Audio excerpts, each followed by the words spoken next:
In this tutorial, I'm going to show you how to add grid lines here in Canva.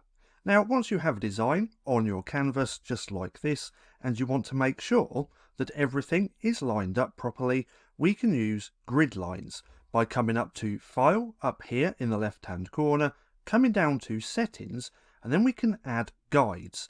Now, if we click on here, we're going to have a few different presets. We can do 12 columns, 3 columns, or 3 by 3. We can also click on Custom and then choose the columns and rows with the gap and margin that we want, and then we can click Add Guides. Now for this example, let's just go with a 3 by 3. We're going to click on Add Guides, and now we have our grid lines. Now what we can do is click Unlock just there, and now we can actually move these to wherever we want.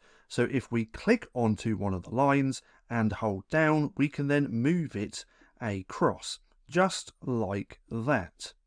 Now what we can also do is add our own.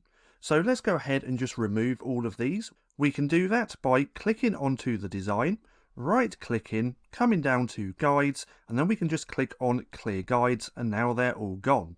But if we want to add our own, we come up to the ruler on the top or on the left, and we can simply just drag down to where we want, and as many times as we want. So we can put that there, we can grab one from the left and put it there as well.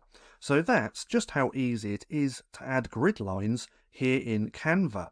Now, if you found this video helpful at all, then please consider giving me a like, as it really helps out the channel. And if you're not too sure what to watch next, click right here and watch this playlist.